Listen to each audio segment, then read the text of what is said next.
You're just too soft, Dara. You don't have that hunger, that fire that separates the great from the average. Those were the words that shattered the quiet world I thought we'd built together. No shouting, no dramatic breakup.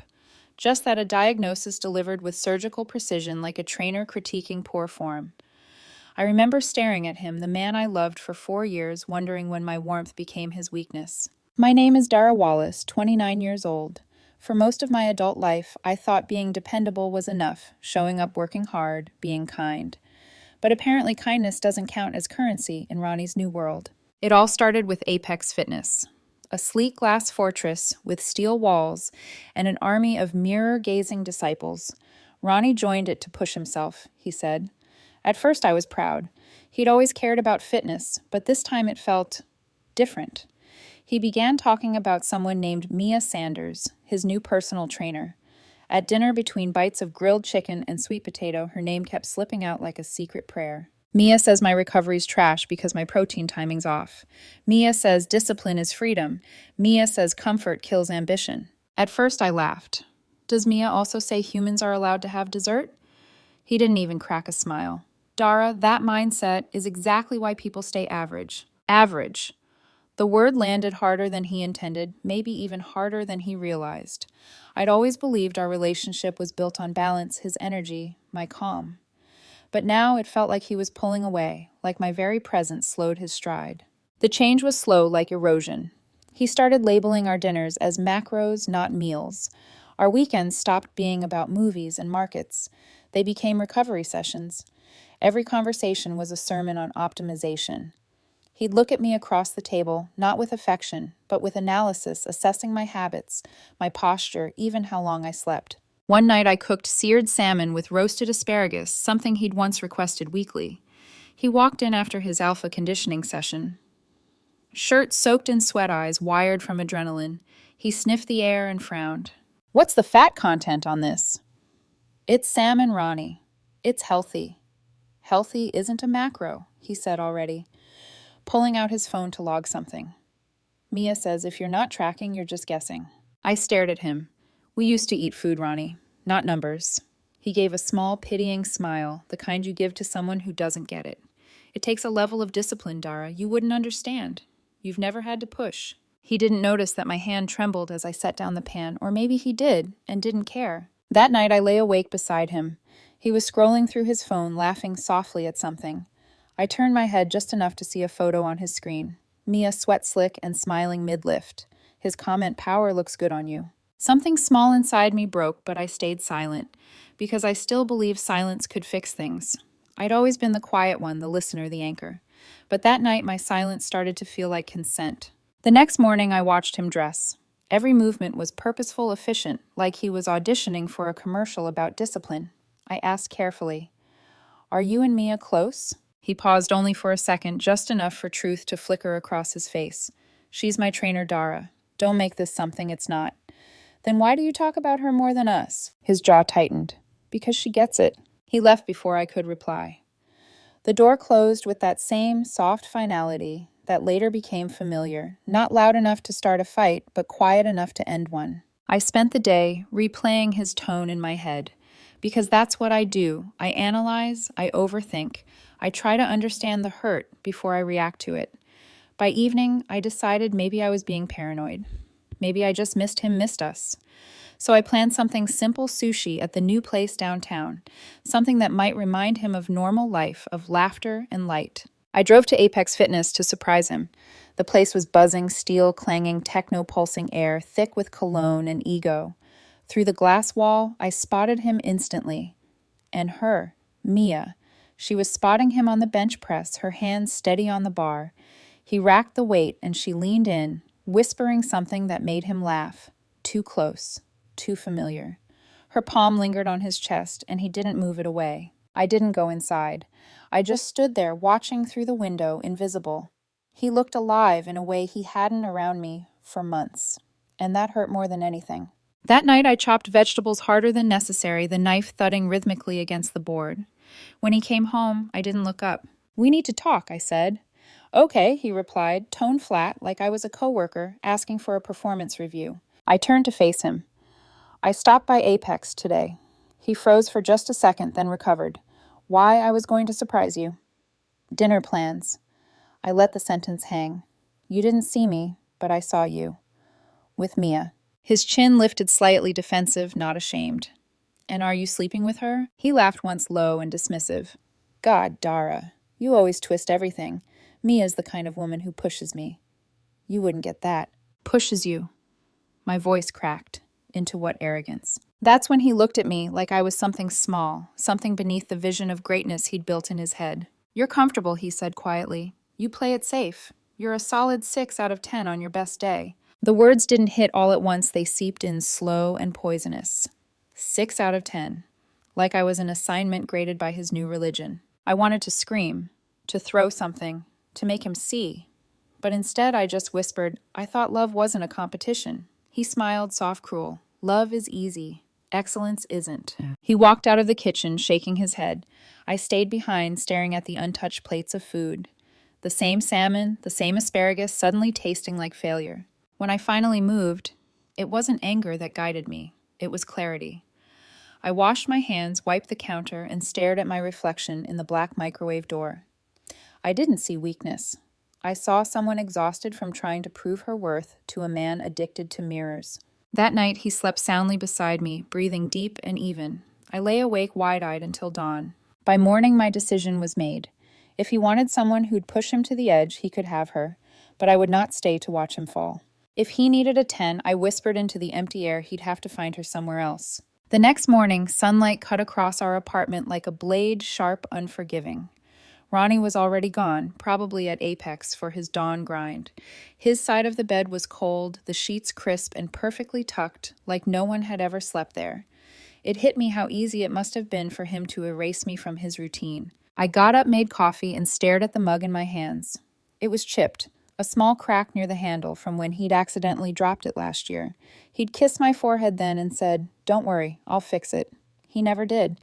The mug still worked fine, just not for him anymore. That morning I decided I wouldn't ask for an apology. I just wanted honesty. But honesty, I was about to learn, was the one thing Ronnie no longer had the capacity for. When he came home that night, his aura filled the doorway before he did. Sweat glistened on his neck. His shirt clung to every muscle like armor. He didn't greet me. He went straight to the fridge, grabbed his protein shake, and gulped it down like medicine. "Hey," I said quietly. He glanced over, distracted. "Hey, what's up?" I took a breath. "Do you even see me anymore?" He frowned and confused. "What kind of question is that? You talk to me like I'm one of your stats. You look through me like I'm invisible. You spend more time quoting Mia than you do speaking to me." He rolled his eyes, muttering, "Here we go again." I stood meeting his gaze squarely. "I just want to know what changed, Ronnie." He set down his shake with a deliberate clink. "You stopped wanting more." "What does that even mean?" "It means you're content with mediocrity. You coast. You don't push." He gestured around the apartment, at our modest furniture, the framed photos, the life we built together. "This, all of this, it's fine. But fine isn't good enough anymore." Something inside me snapped quietly like the soft pop of glass under pressure. "Do you even hear yourself?" I asked. "This isn't a TED Talk, Ronnie. This is our life." He crossed his arms, jaw flexing.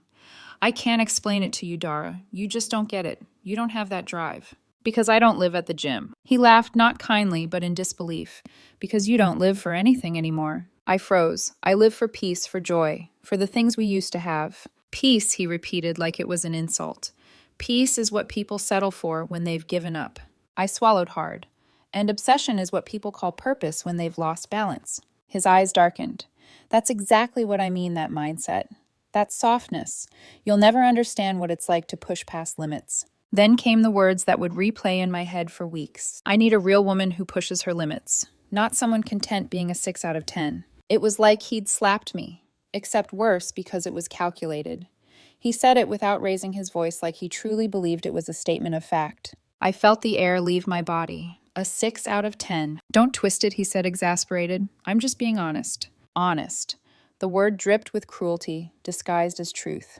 He didn't want honesty. He wanted superiority. "You really think worth can be measured in numbers?" I asked softly. He shrugged. "Everything can. Data doesn't lie."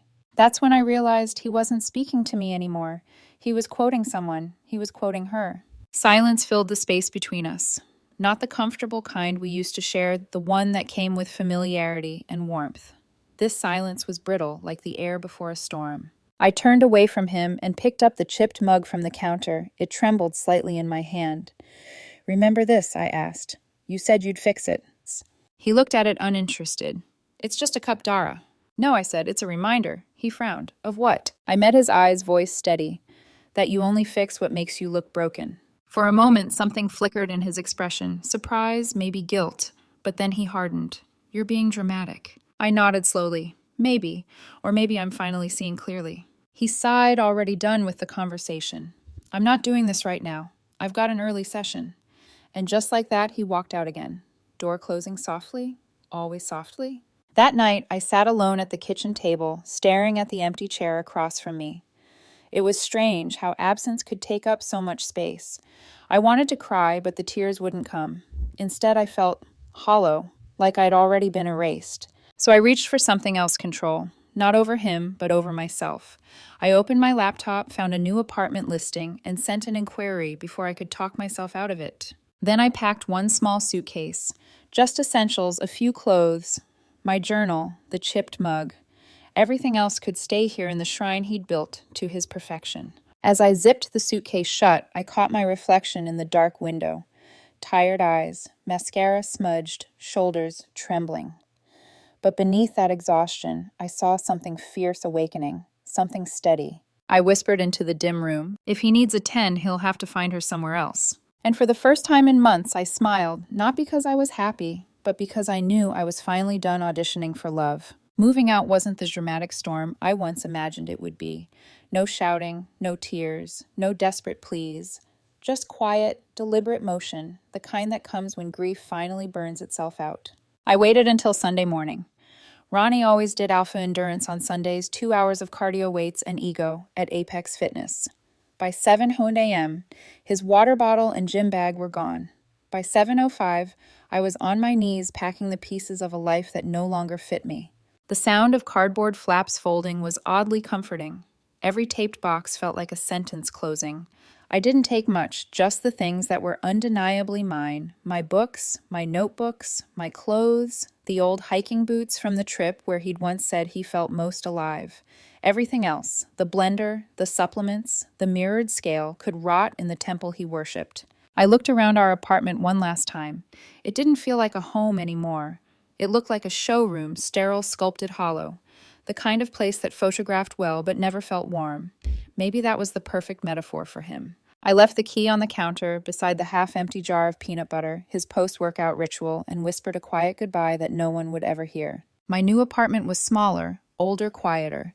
The kind of place where the walls had texture and the windows rattled when it rained. It smelled faintly of jasmine from the neighbor's balcony. The first night I slept on a mattress on the floor surrounded by boxes and silence. But for the first time in months, the silence didn't suffocate me. It protected me. When I woke up, sunlight spilled across the floorboards, warm and unfiltered. No alarm, no protein shakes, no sound of iron weights clanging, just me breathing. I made coffee and drank it slowly without logging it into an app. Still the ache lingered. You don't just walk away from love, even toxic love, without bleeding a little. There were moments when I almost texted him just to see if he'd notice I was gone. But every time my finger hovered over his name, I remembered that night his voice calling me a 6 out of 10. His eyes scanning me like data. His smile when he told me I lacked fire. And I'd lower my phone again, breathing through the temptation like a craving I'd already decided not to feed. 3 days later, I found myself wandering near the park after work. Couples jogged past, kids laughed, dogs chased each other, normal life. I sat on a bench watching them and realized how small my world had become under his control. Every decision, every thought had been filtered through what he would approve of. I whispered almost to myself, I don't need to be optimized. I just need to exist. That night, while scrolling through local listings, something caught my eye. Intro to Brazilian Jiu-Jitsu. First class free. I laughed out loud. Ronnie would have mocked it rolling around on a mat with strangers for fun, but that was reason enough for me to go. The dojo was nothing like Apex. No mirrors, no neon slogans, just mats, quiet focus, and the faint scent of sweat and humility. The instructor, a calm man in his 40s, smiled as he handed me a white belt. Here we don't care how strong you are, he said. only how you breathe when you're losing. I didn't understand it then. But by the end of that first class, when a girl half my size submitted me in under a minute, I felt something I hadn't felt in a long time: peace. There was no competition, no score, no measuring tape. Just balance, leverage, breath. Every fall came with a lesson. Every defeat made me lighter. By the second week, I wasn't thinking about Ronnie during class. By the third, I'd stopped thinking about him afterward. It's funny how healing often hides in the mundane. I started sleeping better, cooking without guilt, saying no to things that drained me.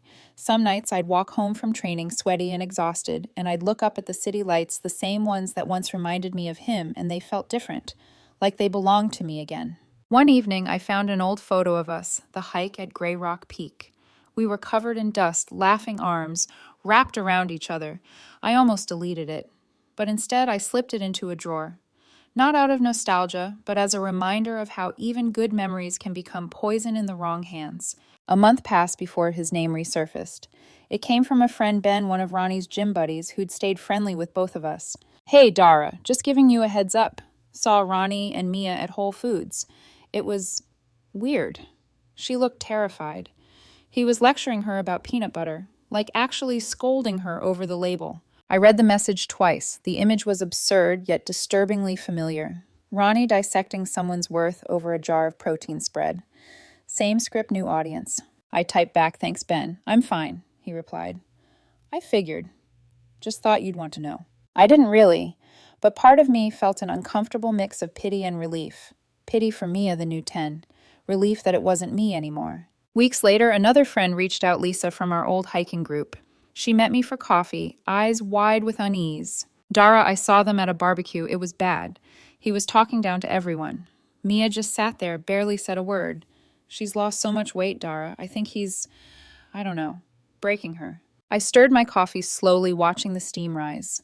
"People like Ronnie don't change," I said quietly. "They just find new mirrors." Lisa reached across the table and squeezed my hand.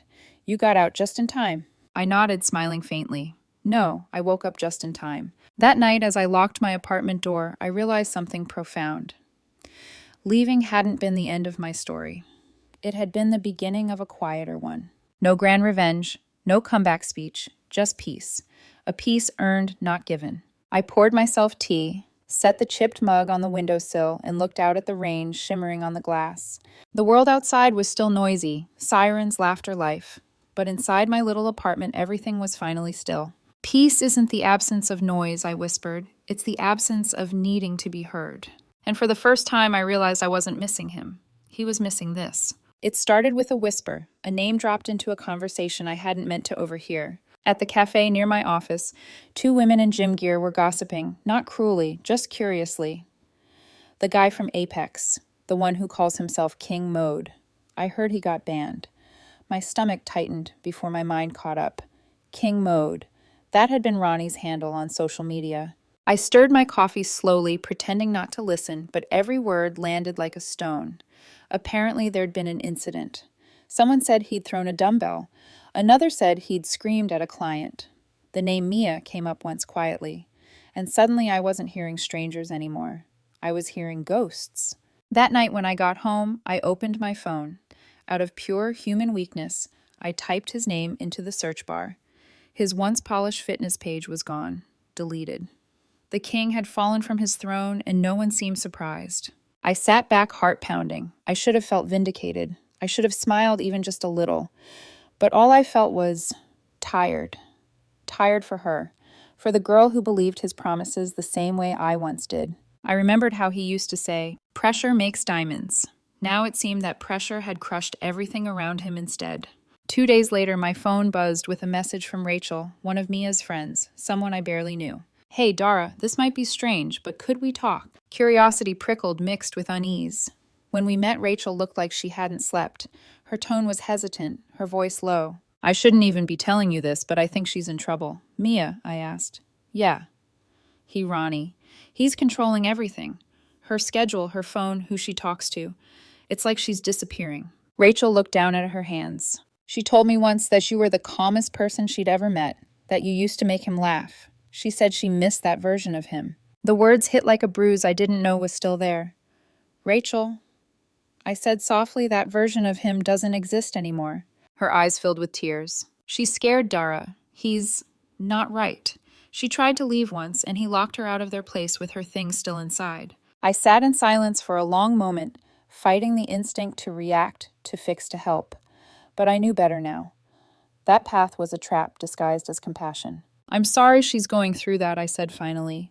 But I can't be the person who saves her. He made sure I barely survived my time with him. I won't go back into that fire. Rachel nodded, though her eyes pleaded for more.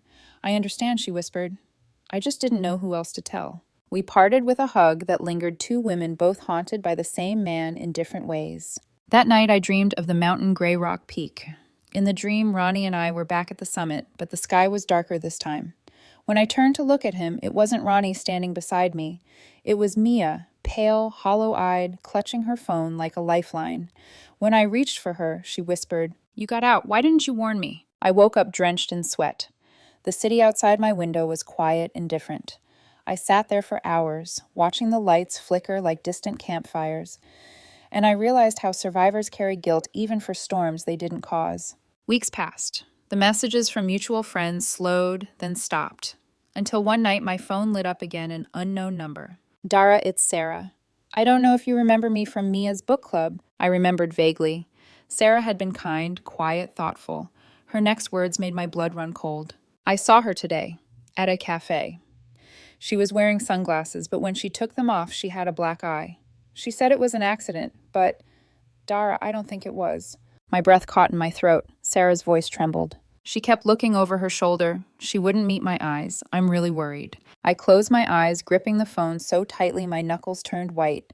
It wasn't shock, it was recognition. That same low-grade terror I'd once lived with, not fear of being hit, but fear of never being heard. Thank you for telling me, I said quietly. Please just make sure she knows she's not crazy. That's all you can do. When the call ended, I sat in the dark staring at my reflection in the window. For the first time in months, I felt something dangerously close to anger, not at Ronnie, but at the version of me that used to think love could heal a man like him. The next evening, I stayed late at the dojo. We practiced escapes, learning how to breathe under pressure, how to use calm as leverage. Every movement felt poetic. Every fall had meaning. When class ended, my instructor clapped me on the shoulder. You've changed, he said. You used to move like you were apologizing. Now you move like you own your space. I smiled faintly. Maybe I finally learned that peace doesn't mean shrinking.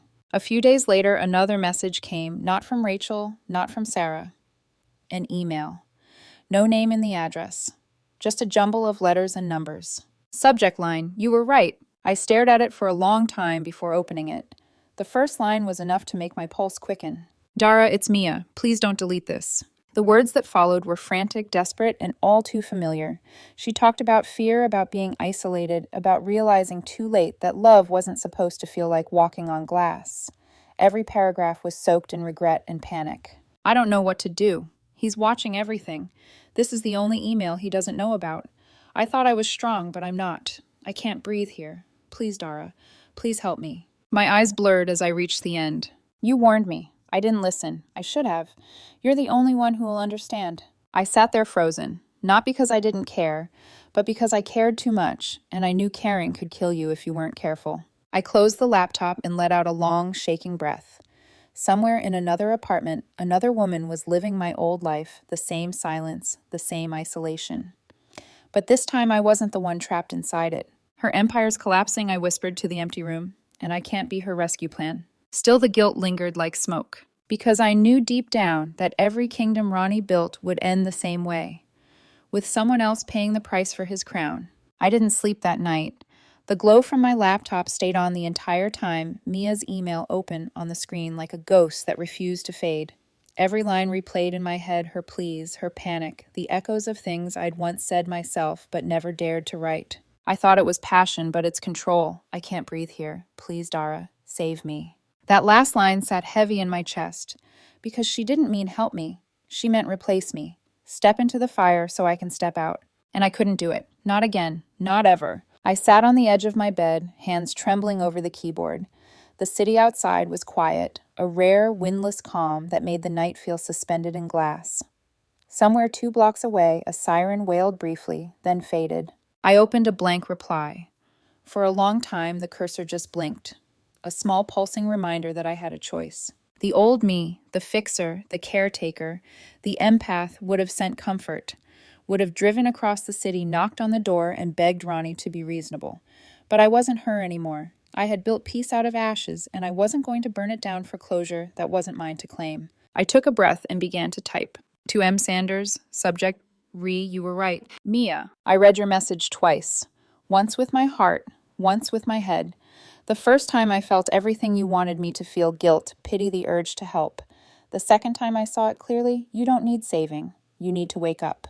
You said Ronnie's strength drew you in. I understand.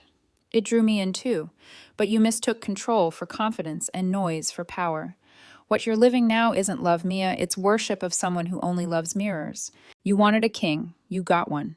I can't be the rescue you're looking for, because rescuing you means walking back into the cage I already escaped. You were right about one thing: I do understand you. That's why I know you'll never find peace until you stop asking others to grant it. I hope you choose freedom. But my peace is not a negotiation. Dara. I read it once, twice. It didn't feel cruel. It felt final. Then I hit send. The sound of the mouse click echoed louder than it should have, like a door closing in an empty hallway. I closed the laptop, powered off my phone, and sat in the stillness that followed. For a long time, I stared at my reflection in the dark window. Outside the city pulsed headlights, rain fragments of other people's stories moving on without me. Inside, I felt something deep and rare. Not happiness, not triumph, peace. Days passed, no reply, no calls, only silence, which for once didn't scare me. At the dojo, my instructor announced I'd earned my blue belt. He tied it around my waist, his hands steady. Congratulations, he said. You don't fight like someone running away anymore. I smiled, breath steady. I'm not, I said. I'm standing still. That night, walking home under the drizzle, I stopped at a streetlight. Across the intersection, a couple argued something small, probably trivial. The woman's voice cracked. The man rolled his eyes and turned away. And for a second, I saw myself years ago, trying to make a man listen who only wanted to hear himself. The memory didn't sting anymore. It just passed. At home, I found a letter slipped under my door. No name, just a single sheet of paper folded neatly. Inside was one sentence written in shaky handwriting. I left him. No signature, but I knew who it was. I stood there in silence, the paper trembling slightly between my fingers. Then I folded it back and set it on the counter beside my chipped coffee mug. I didn't text her, didn't call, didn't respond. Some stories don't need a sequel. Some endings are sacred in their quietness. Weeks later, I hiked Grey Rock Peak again, alone this time. The trail was the same, but everything felt different. The air was sharp, the sun unfiltered. At the summit, I stood where we once stood together, Ronnie and me, and looked out over the endless stretch of sky. Last time I'd felt small beside him. This time I felt infinite without him. I closed my eyes, letting the wind sting my cheeks, and whispered into the horizon. You said I wasn't built for greatness. You were right. I was built for peace. And peace, I finally understood, was far rarer than greatness would ever be.